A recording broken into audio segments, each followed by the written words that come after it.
All right, so today what I'm gonna do real quick is remove a steering wheel in the Ferrari. Just a quick how-to. I need to do it to get these paddles off to finish off my 6-speed conversion, and I just had them on there from when I converted it back to an F1, so it's time to take them off. So the first step is going to be turning off the battery, because you're gonna be taking off an airbag. So we're gonna come over here,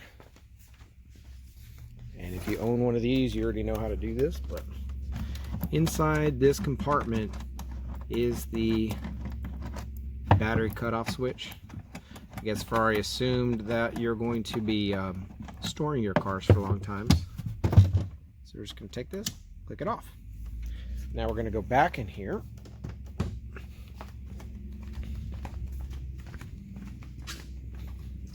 Alright, so to do this, it's not that hard. On the back here, you're going to see there are 2 holes. One on this side and one on the other side.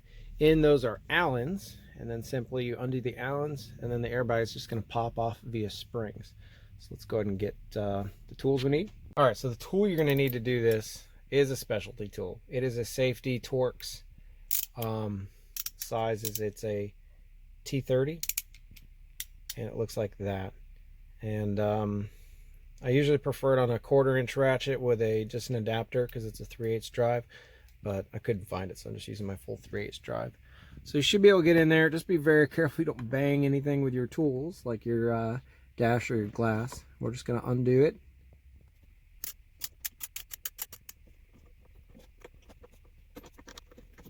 All right, so what we're going to do now is just rotate the steering wheel so we can access the other one. Use the key. Unlock the steering wheel.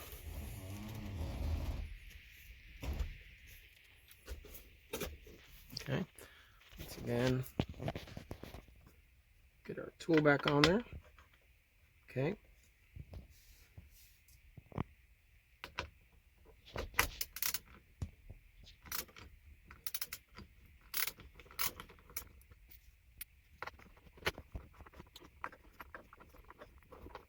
That one's falling out.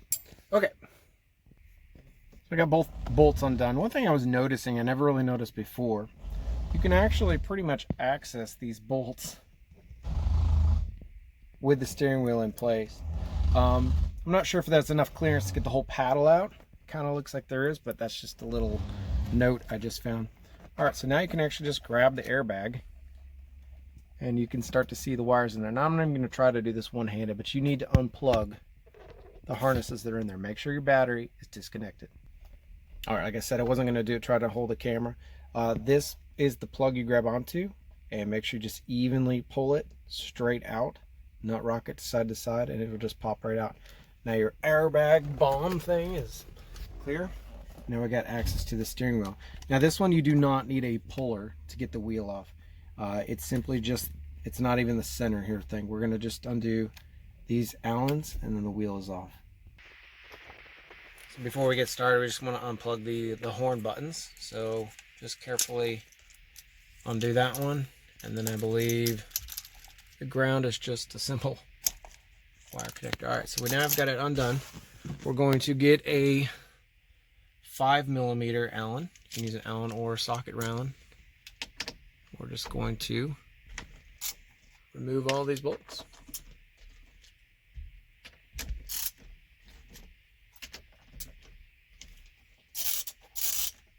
Okay, and you don't need to watch me do all this. Just very simply, after they're done, the wheel comes off. Make sure none of the wires are still attached, and you have access to the paddles. I believe these are Phillips heads stock. I replaced mine with Allens, so we're just going to remove the Allens and then put the steering wheel back on. Then the install is going to be just opposite of the taking it off. Make sure you get this one connected back on here, this plugged in. You're probably going to want to tuck it out of the way and then get ready to plug the airbag back in. And we're going to rotate the wheel so we can get both of these screws screwed back in, and you're done. And that's how you can either change out your paddles, remove paddles, or just remove your steering wheel and replace it with something else.